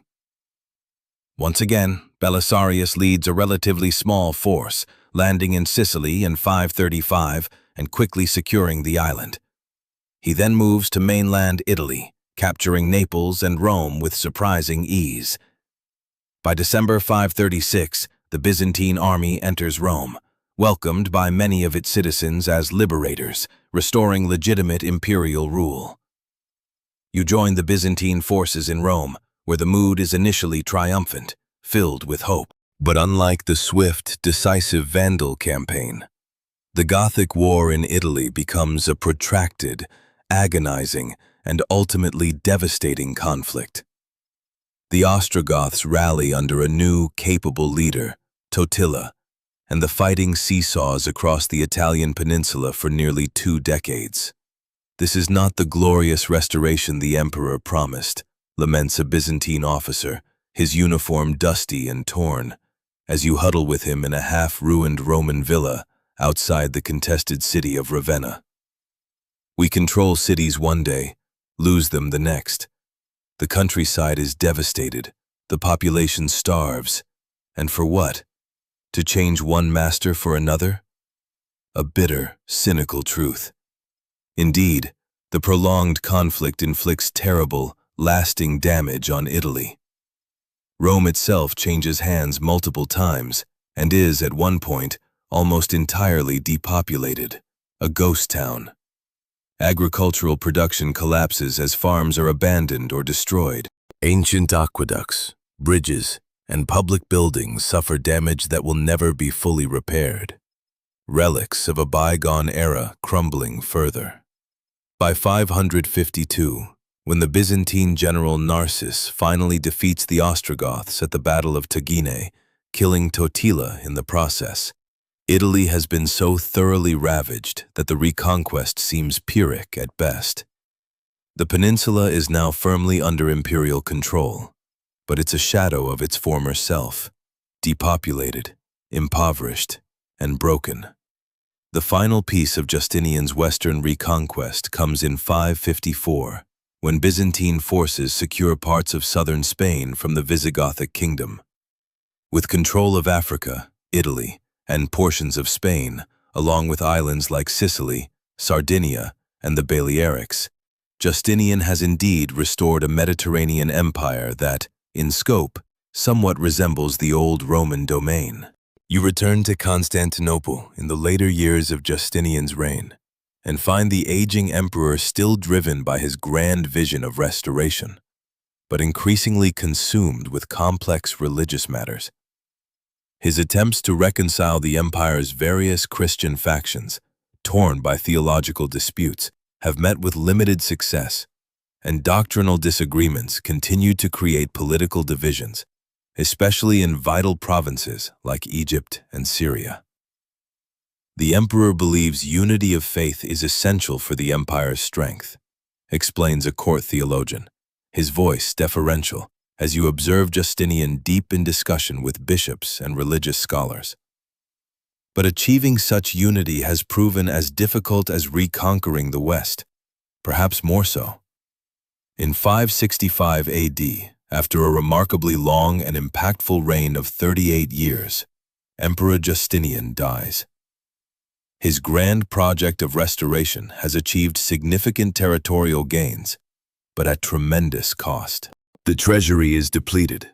The armies stretch thin across vast, insecure borders, and newly reconquered territories remain unstable and difficult to hold. Moreover, new threats are already emerging on the horizon. In Italy, the Germanic Lombards will soon invade the war-weakened peninsula, eventually seizing much of the territory so painfully reconquered by Justinian's generals. In the east, the powerful Persian Sassanid Empire presents a persistent, formidable challenge, while from distant Arabia, a new religion, Islam, will soon emerge to fundamentally alter the Mediterranean world. Indeed, within a century of Justinian's death, much of his territorial restoration will be undone. Egypt, Syria, North Africa, and eventually much of Italy will fall beyond imperial control once more.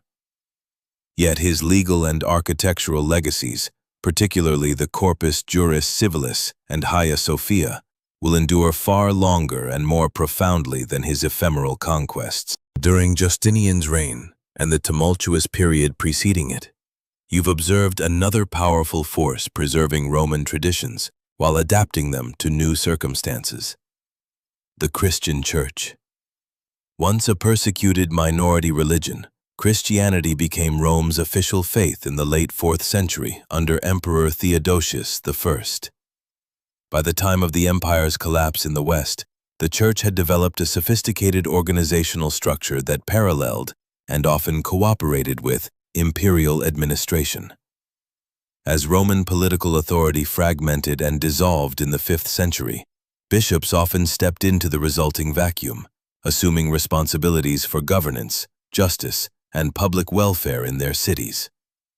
The Church preserved Latin literacy, maintained international connections through its hierarchical network, and provided crucial institutional continuity amid political chaos. You witness this process most clearly in Rome itself, where the bishop, now increasingly referred to as the Pope, Papa, or Father, emerges as the city's most influential figure after imperial authority recedes. Pope Leo I, who bravely helped persuade Attila to spare Rome in 452, and Pope Gregory I, 590 to 604, who strengthens papal administration and missionary activity, exemplify this new spiritual and temporal leadership. In the successor kingdoms, the relationship between barbarian rulers and the Catholic Church varies. The Franks under Clovis embraced Nicene Christianity, aligning themselves decisively with their Roman subjects and the papacy, a move that will have profound future consequences. The Visigoths and Ostrogoths, as Arian Christians, maintain a certain distance from the Catholic hierarchy, though Theodoric famously practices religious tolerance in Italy. The Vandals in North Africa, however, take a harder, more oppressive line, persecuting Catholics and exiling bishops who resist Arian dominance. Such persecution ends only with Belisarius's reconquest and the restoration of imperial and Catholic authority. Throughout these sweeping changes, monasticism emerges as a vital movement, not just for spiritual devotion, but for preserving Roman cultural achievements.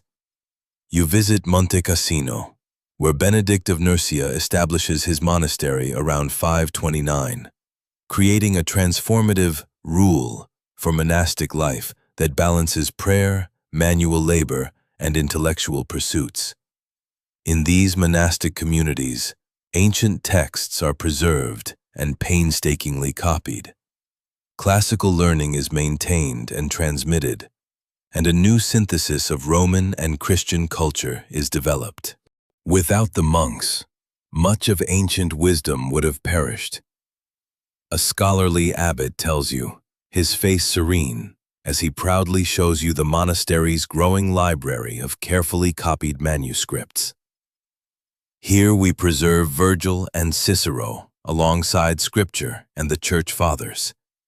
All knowledge is worthy if it leads to greater understanding of God's creation.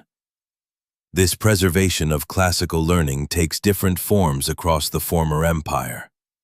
In Italy and Gaul, monasteries become crucial centers of Latin literary culture. In the Byzantine East, with its stronger urban tradition, education remains more secularized, with schools in Constantinople continuing to teach classical Greek texts alongside Christian ones.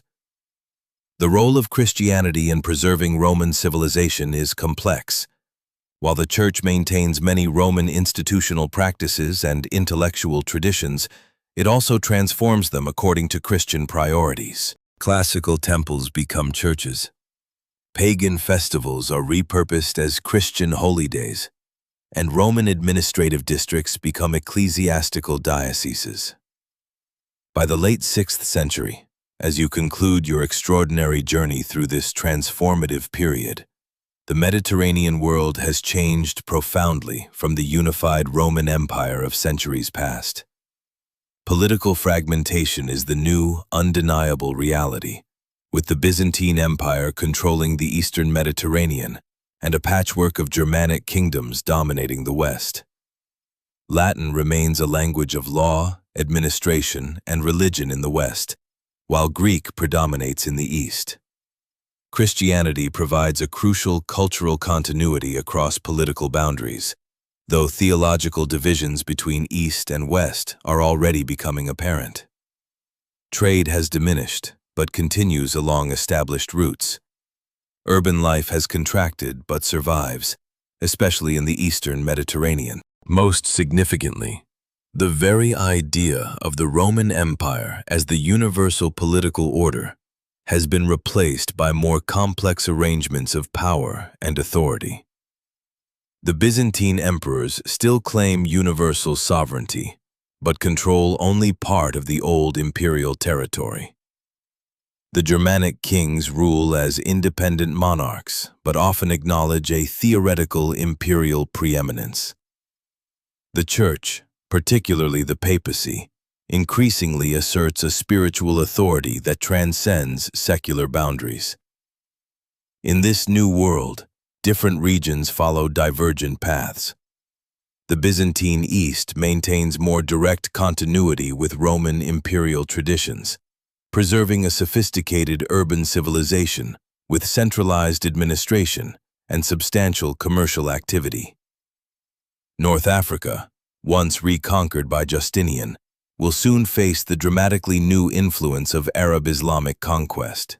Italy, devastated by the Gothic War and subsequently invaded by the Lombards, experiences greater disruption, but preserves significant elements of Roman culture, especially in the Church. Gaul, under Frankish rule, develops a hybrid civilization, combining Roman institutional elements with Germanic political practices. Spain's Visigothic kingdom achieves a notable synthesis of Roman and Germanic traditions before facing Islamic conquest in the early 8th century. Britain, abandoned by Roman forces in the early 5th century and gradually settled by Anglo-Saxons, retains fewer direct Roman influences, though Christianity will eventually reconnect it to the broader post-Roman world.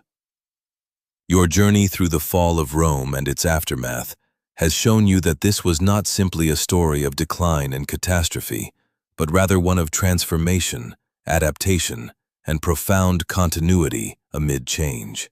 The world that emerged from the collapse of Roman political authority in the West was not a dark age of ignorance and barbarism, as later writers would sometimes portray it, but rather a complex reorganization of society that preserved much while innovating in response to new conditions.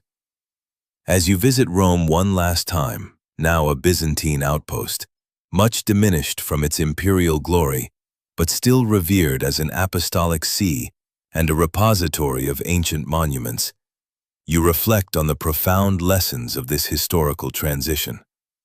The Colosseum, once a venue for gladiatorial combat, now stands silent, its arches crumbling, used as a quarry and a shelter. The Forum, formerly the heart of global governance, is gradually being transformed by natural processes and human repurposing, its grand buildings falling into ruin. The Pantheon, a magnificent temple to all the gods, has become a Christian church. Yet looking beyond these physical changes, you recognize that Rome's most enduring legacy lies not in buildings or boundaries, but in its ideas and institutions. Roman law, as codified by Justinian, will influence legal systems for millennia. Roman administrative practices, adapted by the Church and the successor kingdoms, provide frameworks for governance across Europe. Roman architectural and engineering techniques continue to shape the built environment. Roman literary culture, preserved in monastic libraries, will eventually fuel the Renaissance's rediscovery of classical learning. Most importantly, the very concept of Rome as the embodiment of civilization, order, and universal authority persists long after the political reality it once represented has disappeared.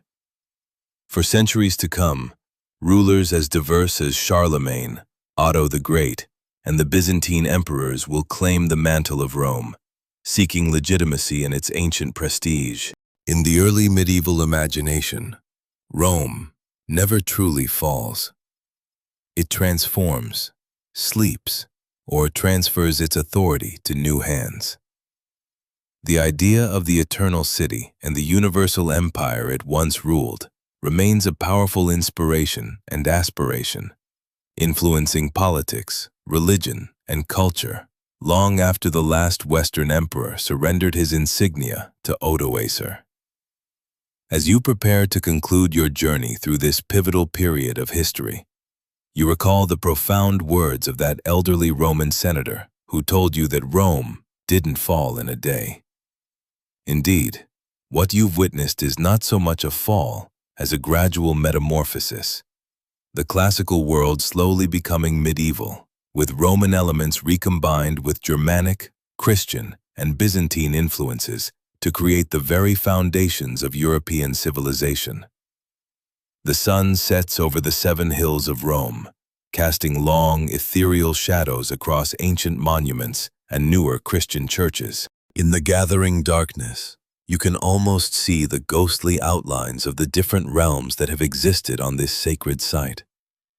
The Republic of Cicero, the Empire of Augustus, the Christian capital of Constantine, the Gothic kingdom of Theodoric, the Byzantine duchy after Justinian's reconquest.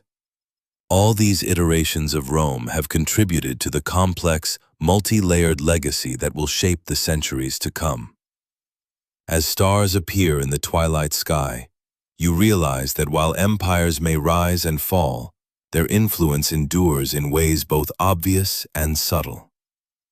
The story of Rome's transformation reminds us that historical change is rarely simple or absolute. Old patterns persist even as new ones emerge, creating a rich tapestry of continuity and innovation that defies easy categorization.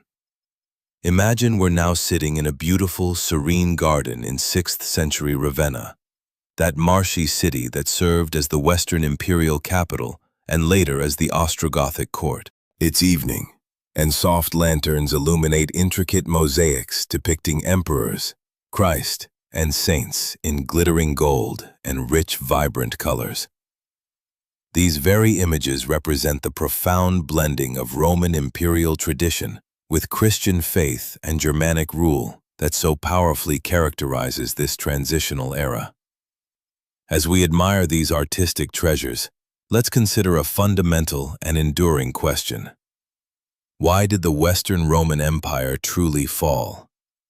Historians have debated this question for centuries, offering a bewildering array of explanations, ranging from moral decay and the rise of Christianity to lead poisoning and climate change. But based on our journey through this period, following historian Peter Heather's careful analysis, we can identify several interconnected factors that help explain this monumental, epic-making transformation. First, and most fundamentally, the Roman Empire faced increasing, relentless external pressure from peoples beyond its borders. These barbarian groups, the Goths, Vandals, Huns, and others, were not simply mindless, destructive hordes as Roman writers often portrayed them. Rather, they were complex societies with their own cultures, sophisticated political structures, and compelling motivations. Importantly, these societies had been profoundly transformed by centuries of intense contact with Rome itself. Roman trade, diplomacy, and military activity beyond the frontiers had gradually, almost inadvertently, increased the sophistication and organization of neighboring peoples. Germanic tribal confederations grew larger and more cohesive, partly in direct response to Roman influence and pressure. By the 4th century, groups like the Goths had developed more stable leadership structures and formidable military capabilities that made them far more formidable adversaries than the scattered, less organized tribes Rome had faced in earlier centuries. Rome created its own nemesis. An elderly Gothic warrior once told you, his eyes twinkling with grim amusement during your travels.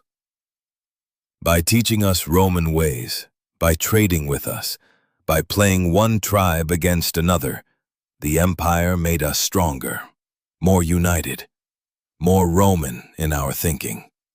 We learned to act as larger groups, to plan campaigns, to use Roman tactics against Rome itself. This astute observation aligns perfectly with what we witnessed throughout our journey. Barbarian leaders like Alaric, Gaiseric, and Theodoric, who profoundly understood Roman politics and military strategies, who spoke Latin, and who often wanted not to destroy Rome, but to secure a legitimate, prosperous place within its system. They were, in many ways, products of Rome's own success in spreading its influence beyond its formal boundaries. The critical catalyst that turned these increasingly sophisticated neighbors into an existential, empire-threatening force was the sudden arrival of the Huns from the Central Asian steppes in the late 4th century. As we saw at the very beginning of our story, it was Hunnish pressure that drove Gothic refugees to the Danube in 376, setting in motion the irreversible chain of events that led to the devastating disaster at Adrianople. The Hunnish Empire, under the fearsome Attila, represented a new kind of threat, a military force capable of projecting power across vast distances, putting simultaneous pressure on multiple frontier regions and profoundly disrupting the careful, delicate balance Rome had maintained with its Germanic neighbors for centuries. Even after Attila's death and the subsequent collapse of Hunnish power, the demographic changes and massive population movements they had triggered could not be reversed. But external pressure alone doesn't fully explain Rome's fall. After all, the empire had faced and overcome serious external threats in previous centuries. What had changed was Rome's internal capacity to respond effectively to these relentless challenges. The Roman military system had evolved significantly, from the citizen legions of the Republic to the professional army of the early empire, and finally to the frontier forces and mobile field armies of the late empire. These later armies increasingly relied on the recruitment of barbarian soldiers, either as individuals or as entire units, federati, serving under their own leaders. This system provided necessary manpower, but also created potential vulnerabilities when these troops' loyalties were divided, when their allegiances were to their own chieftains as much as to Rome. "We don't have enough Roman recruits to fill the legions," a beleaguered recruitment officer in Gaul had explained to you, his face etched with frustration.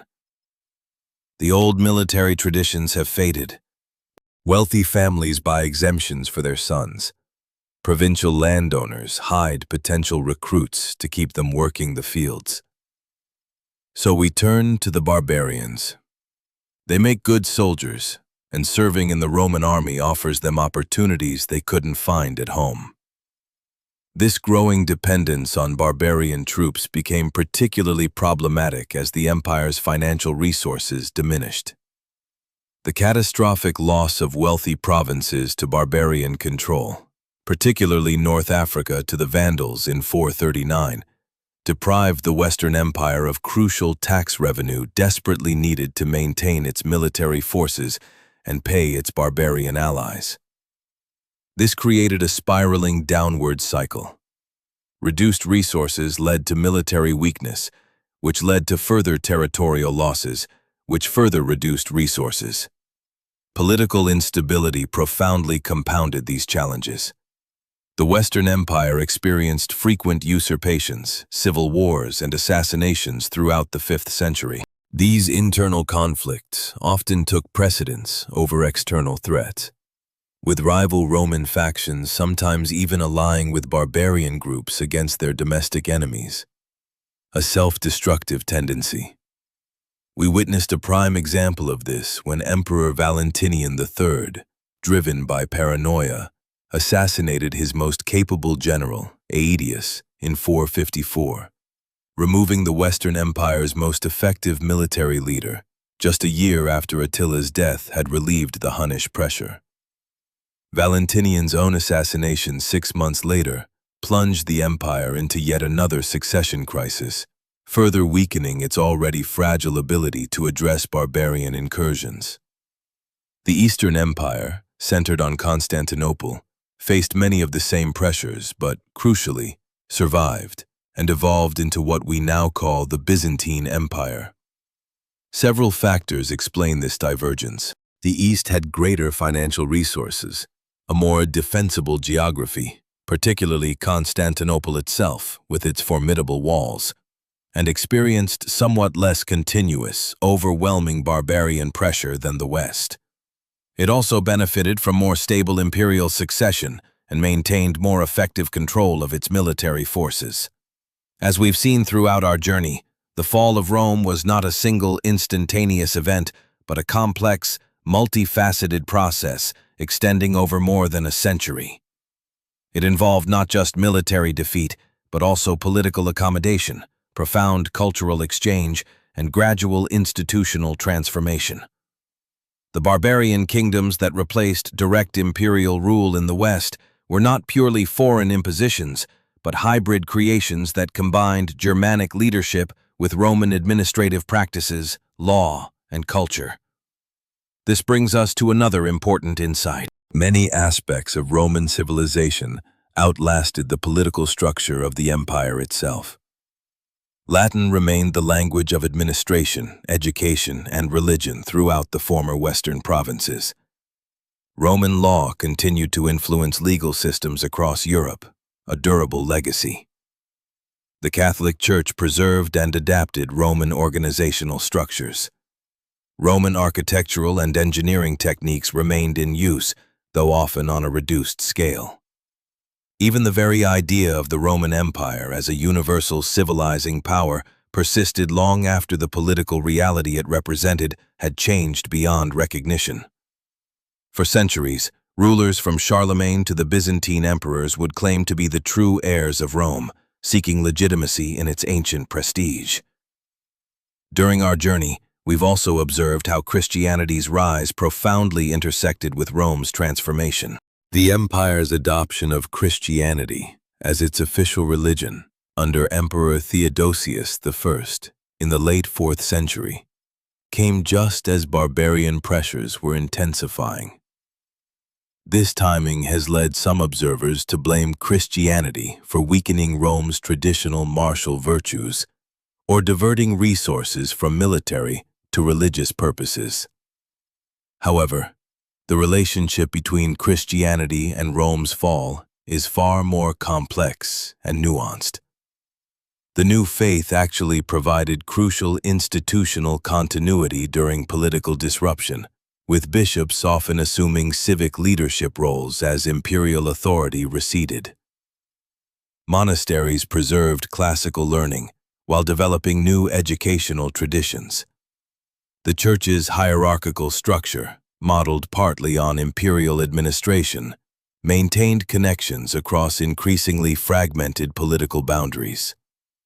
The empire hasn't truly fallen, a bishop in Gaul told you, his voice full of conviction during your travels. It has been baptized. Christ now reigns where Caesar once ruled, and his kingdom shall have no end. Such a view represents one powerful perspective on Rome's transformation, seeing it not as a catastrophic collapse, but as a providential transition to a new Christian order. This interpretation would gain immense influence throughout the Middle Ages, as ecclesiastical writers incorporated Rome's story into a broader narrative of divine providence guiding human history. For the common people living through these changes, the experience varied greatly depending on their location, social status, and the specific timing of events. In some regions, like Britain, Roman authority disappeared relatively abruptly, bringing significant cultural and material changes and a sharp break. In others, like southern Gaul or Italy, continuity was more evident, with Roman elites often maintaining their positions under new Germanic kings. Urban life generally declined, with cities shrinking in size and losing some of their civic functions. Trade networks contracted, though they never disappeared entirely. Literacy became less widespread, but continued among ecclesiastical and administrative elites. Monumental building projects became rarer, with resources directed more toward churches than secular structures. Yet, amid these sweeping changes, ordinary life went on. Farmers still worked their fields, though perhaps paying taxes to a Gothic king rather than a Roman emperor.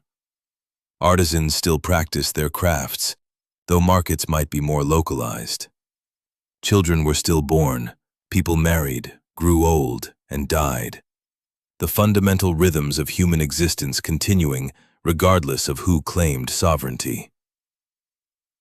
My grandfather served in the imperial administration. My father advised the Visigothic court, and now I assist the bishop, a Roman aristocrat in southern Gaul, explained to you, his demeanor pragmatic and resigned. The rulers change, but we adapt. We preserve what's valuable from the past, while finding our place in the present. This pragmatic, adaptive approach characterized how many Romans navigated the empire's profound transformation. Rather than futile resistance to inevitable change, they found ways to maintain their cultural identity and social position within new political frameworks. Roman senators served in the government. Roman lawyers helped codify laws for Visigothic kings, and Roman bishops blessed Frankish rulers. Looking back across the centuries, we can see that the fall of Rome represents not an ending, but a transition. Complex, uneven, sometimes violent, but also incredibly creative and adaptive. The classical world didn't simply vanish. It gradually metamorphosed into the medieval world, carrying forward many elements while recombining them in new patterns. The legacy of Rome proved remarkably durable precisely because it was adaptable. Roman ideas about law, government, architecture, literature, and religion could be adopted and modified by peoples who had never been subject to Roman rule. The empire's physical reach had limits, but its cultural influence extended far beyond its borders, and long past its political existence. In this way, Rome achieved a kind of immortality, not as a continuous political entity, but as a powerful cultural template and an enduring point of reference. For more than 1,000 years after the last Western emperor surrendered his insignia to Odoacer, European rulers would still look to Rome for models and legitimacy. From Charlemagne to the Holy Roman Emperors, Renaissance humanists would rediscover classical texts with excitement and reverence, and modern nation-states would adopt Roman symbols and architectural styles for their government buildings. Even today, words derived from Latin fill our vocabulary. Legal concepts developed in Roman courts inform our justice systems, and the memory of Rome continues to shape how we think about empire, civilization, and historical change. This brings us to perhaps the most important question we can consider as we conclude our journey. What can we learn from Rome's fall that might be relevant to our own time? First, we might reflect on how civilizations typically don't collapse suddenly or completely. Even after devastating military defeats and significant loss of territory, the idea of Rome survived and evolved. Cultural influence often outlasts political control, and societies have a remarkable capacity for adaptation and reconstruction. What appears to be decline from one perspective might represent transformation and renewal from another. Second, Rome's experience reminds us that no system, however successful or long-lasting, is immune to change. For centuries, Rome seemed permanent, the eternal city at the center of a seemingly invincible empire. Yet, a complex combination of external pressures and internal weaknesses gradually transformed it into something its founders would scarcely have recognized. Success itself can create new challenges, as Rome discovered when its cultural influence helped neighboring peoples develop more sophisticated social and military organizations. Third, we can appreciate how historical change often results from complex interactions rather than simple monocausal explanations. Rome didn't fall because of moral decay, lead poisoning, Christianity, or any single factor. It transformed due to interconnected developments, Hunnish migration pressuring Germanic peoples who, in turn, pressured Roman frontiers, financial strains reducing military effectiveness, political instability undermining coordinated responses to threats, and many other factors working together in intricate feedback loops. Finally, Rome's fall reminds us of history's inherent contingency. How differently events might have unfolded with slight changes in circumstances or decisions. What if Emperor Valens had waited for reinforcements before engaging the Goths at Adrianople? What if Stilicho hadn't been executed just before Alaric's invasion of Italy? What if the massive expedition against the Vandals in 468 had succeeded in reclaiming North Africa? The path of history is not predetermined, but shaped by countless decisions, chance events, and structural forces interacting in unpredictable ways. As we've journeyed together through this transformative period, we've seen Rome not as a static entity that simply fell, but as a dynamic civilization constantly adapting to new challenges, sometimes successfully, sometimes not.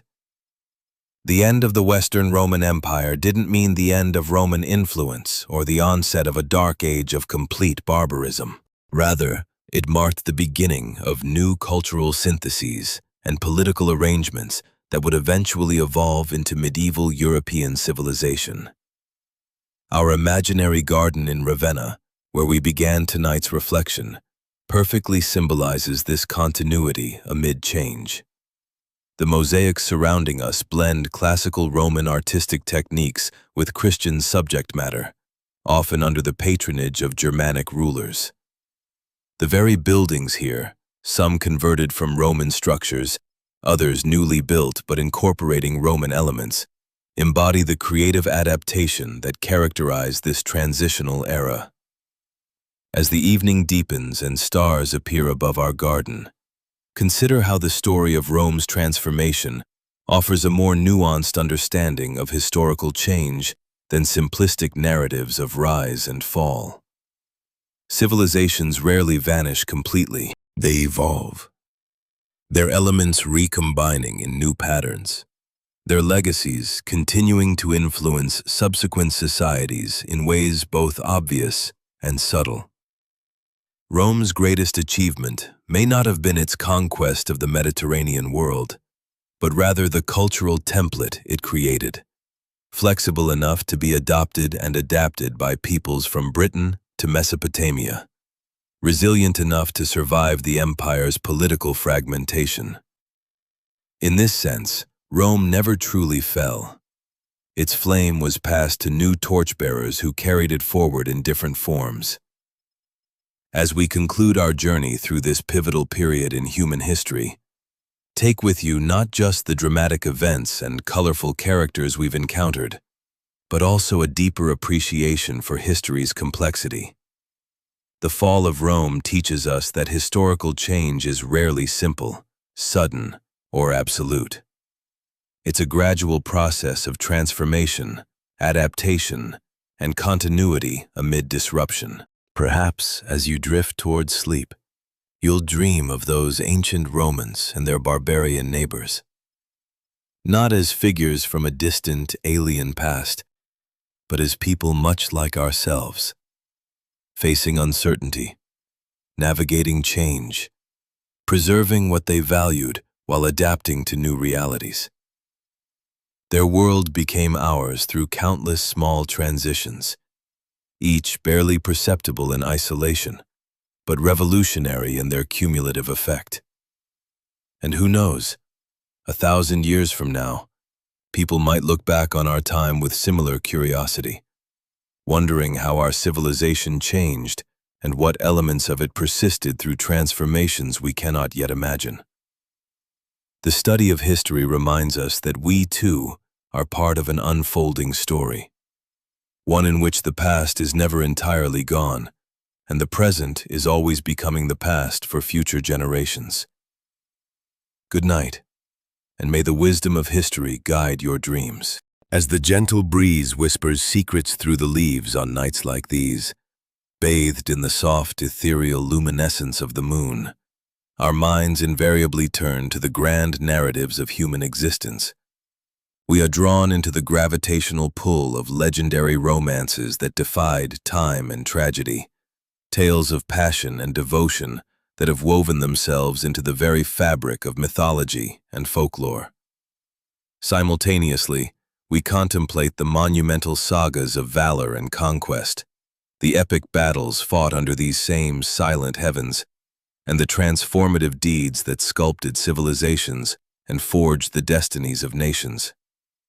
These are not merely stories, they are the vibrant echoes of humanity's past, resonating with a timeless power that transcends generations. Above us, an immutable tapestry of stars unfolds, each shimmering point of light, a timeless sentinel. These ancient cosmic eyes have silently observed countless momentous events unfold on our world below. They bore witness to the construction of the pyramids, the philosophical debates in ancient Athens, the signing of pivotal treaties, and the birth of world-changing inventions. Every individual heartbeat, every whispered vow, every tear shed, and every triumphant cheer across all epochs has transpired under their distant, impartial gaze. They are the ultimate historians, recording not with pen and parchment, but with the silent, unwavering persistence of light reaching across millennia. On such tranquil nights, as we look up, we are not just observing celestial bodies, we are connecting with that vast, silent memory.